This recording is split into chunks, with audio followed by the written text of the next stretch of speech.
Assalamualaikum dan selamat sejahtera. Kami dari kumpulan 74 akan membincangkan topik berkaitan lebuh raya bertol antara kemajuan dan beban. Jadi, apakah itu tol?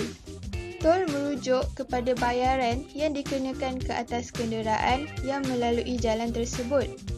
Bayaran itu kemudiannya digunakan untuk kos pembinaan dan penyelenggaraan jalan. Terdapat dua jenis sistem tol, iaitu sistem terbuka dan sistem tertutup. Persoalannya, adakah lebuh raya bertol ini merupakan satu kemajuan atau beban?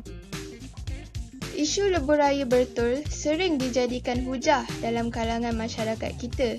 Malah, ia dikritik sebagai tidak cekap kerana memerlukan kenderaan untuk berhenti atau perlahan, dan ini akan membuangkan masa dan menambahkan kos operasi kenderaan. Tetapi, ia juga mendatangkan kebaikan. Seperti yang kita tahu, bayaran tersebut digunakan untuk pembinaan dan penyelenggaraan jalan.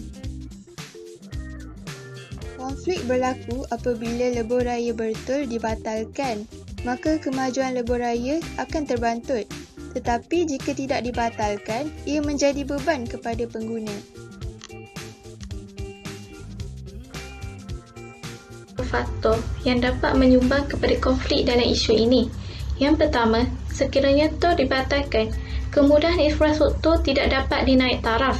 Sebagai contoh, pembinaan lebuh raya baru tidak dapat dijalankan kerana kekurangan bajet. Selain itu, kerja-kerja penyelenggaraan jalan tidak dapat dijalankan dan jalan-jalan berluban akan semakin banyak. Keadaan ini akan menyebabkan semakin banyak jalan yang rosak, tidak dapat dibaik pulih dan boleh menyebabkan bahaya kepada para pengguna. Namun begitu, sekiranya tol dikenakan, pengguna akan lebih terbeban dengan kos sara hidup yang lebih tinggi. Hal ini kerana kadar bayaran tol yang dikenakan terhadap para pengguna adalah agak mahal. Di samping itu, kesesakan mungkin akan berlaku di tempat bayar tol. Keadaan ini akan menyebabkan semakin banyak duit untuk minyak kenderaan terpaksa dikeluarkan oleh para pengguna. Akhir sekali, kesesakan yang berlaku boleh menyebabkan kemalangan kerana sikap yang tidak berhemah oleh para pengguna, iaitu seperti memotong barisan. Faktor-faktor tersebut berkaitan dengan pelbagai isu. Isu etika. Etika utility tidak dapat dipenuhi. Peluang pekerjaan akan berkurangan. Tanpa sumber kewangan, kualiti lebuh raya tidak dijanji. Keadaan ini lebih menguntungkan pihak tol dengan pembayaran sama walaupun kualiti tidak semestinya dicapai. Isu keselamatan. Keselamatan para pengguna mungkin akan terancam disebabkan kekurangan infrastruktur di tempat tol yang tidak selamat, seperti keadaan yang gelap dan jalan berbahaya. Peningkatan kemalangan boleh berlaku kesan daripada tekanan pengguna dalam pengawalan masa. Isu kesihatan. Pengguna akan mengalami stres semasa memandu di jalan rosak dan perlu sentiasa berhati-hati. Pengguna berasa sedih dan tidak berdaya sebab mereka tidak tahu siapa yang boleh membantu mereka atas pembayaran yang membebankan. Komuniti. Peluang pekerjaan akan berkurangan. Kos sara hidup pengguna akan bertambah kerana kos tol juga perlu diambil kira secara serius. Alam sekitar. Tidak ada sesiapa yang akan melaksanakan pemeriksaan jalan dan ini mungkin berlaku pelanggaran binatang, tanah runtuh dan sebagainya. Perkembangan pembinaan lebuh raya bertol menyebabkan banyak pokok yang ditebang sehingga menjejaskan alam sekitar. Terdapat beberapa cadangan yang boleh dilakukan oleh kerajaan. Pertama, kerajaan mungkin boleh mengkaji semula kadar harga tol. Bagi tol yang sudah tamat tempoh konsesi, mungkin boleh dikurangkan harganya. Sebagai contoh, lebuh raya utara selatan. Namun, perkara ini perlu dikaji dengan lebih teliti kerana pelbagai perkara perlu diambil kira seperti kos penyelenggaraan dan lain-lain.